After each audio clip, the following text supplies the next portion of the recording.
Batik is a wax and dye process. It's my absolute passion. So we use wax, we use dyes, we use fabric. It's a dye up process.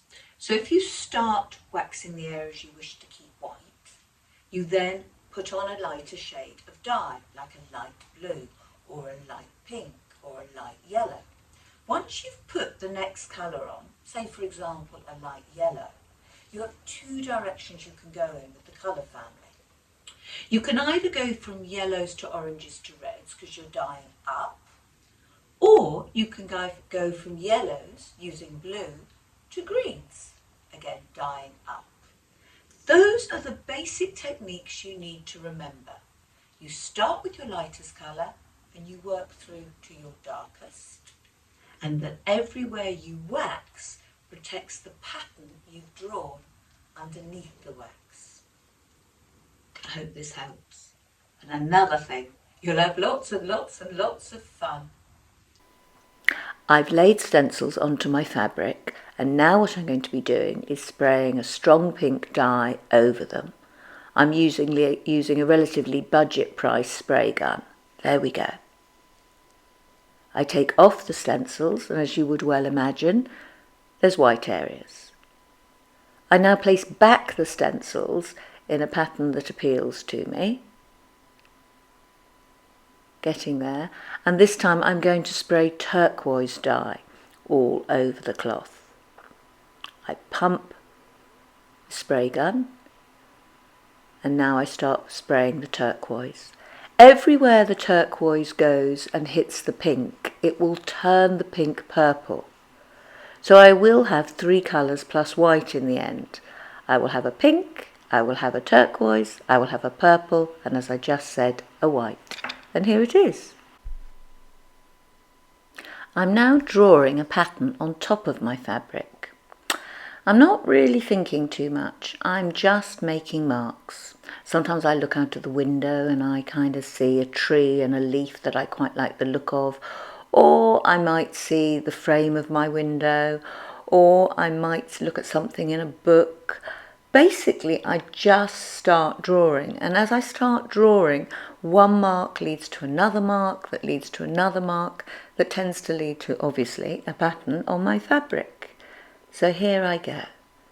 I use a very soft pencil because a soft pencil is much more soothing to use. It kind of glides across the fabric, which makes the whole process really enjoyable. And now you can see I am doing a leaf. So I did look out the window and see one. Well, it's my kind of leaf.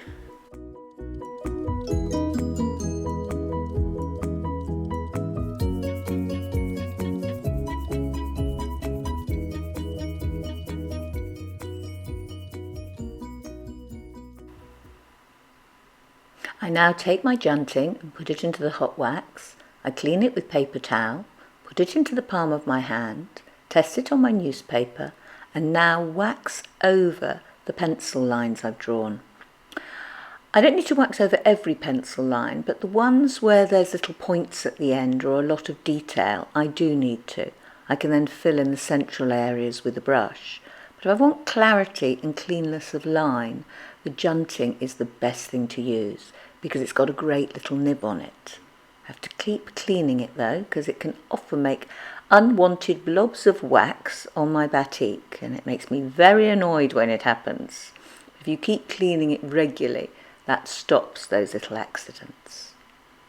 And here I go, back into the hot wax, clean it again, test it, and carry on waxing my leaf.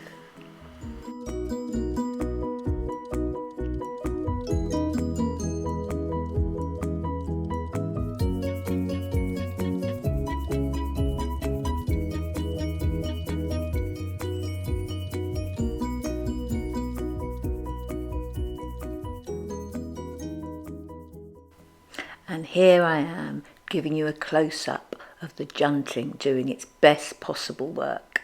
I've sped it up a bit, but what you can really see is how detailed you can be with this amazing tool. Also, the wax doesn't get cold that quickly. It stays warm because of the metal bowl it's sitting in. But look at the precision. I could never get a brush around those little tiny weeny circles. It's fun too. And now onto these little tiny matchstick lines. You do have to focus, but while we focus, we relax. I'm engaged. I love it. Now put lemon dye all over my cloth, and as you can see, the areas I've just waxed peek through. The lemon dye also changes the pink to an orangey red and the blue to a green. I take off excess dye with paper towel. There we go. And when the fabric is dry, I wax a new pattern onto these new colours. So here you go. You can see I'm waxing again with a junting initially, for the same reasons as before, in that I get crisper, cleaner lines. I'm then going to fill in the bigger areas with a brush. So everywhere here that I'm waxing is going to be yellow, green and an orangey red.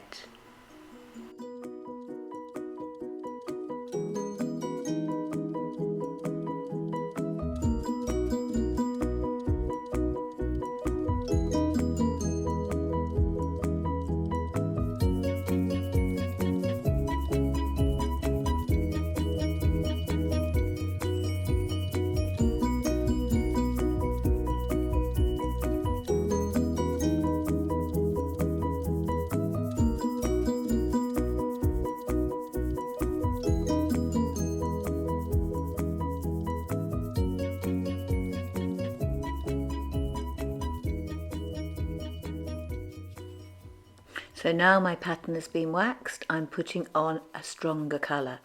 This time, would you believe it, it's actually a strong turquoise, but it comes out as a green on most of this fabric and a kind of very strong purple on the reds.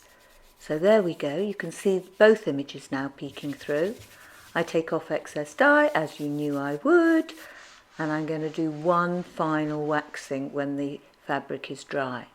I'm drawing this time with a white chalk because you wouldn't see pencil marks on the fabric now because the dye is quite dark. So there I go, and now I'm going to wax my final areas ready to put my final colour on. Getting there, and my final colour is a very strong black.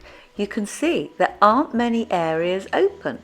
And that's because I've just merely decided to outline my abstract forms with black rather than make it part of the background. There we go. I'm going to take off excess dye in a minute with a paper towel. And then I'm going to iron the batik so you can see it looking crisp and clean and clear in all its glory. The ironing now begins. And as you will know from other videos, all the wax gets absorbed into the paper. I have to keep changing the top sheet and the bottom sheet until the newspaper remains completely clean.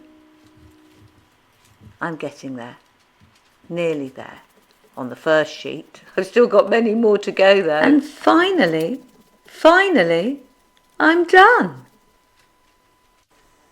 And here's my final batik. I hope you like it. I've really enjoyed your company. Please subscribe. Thank you.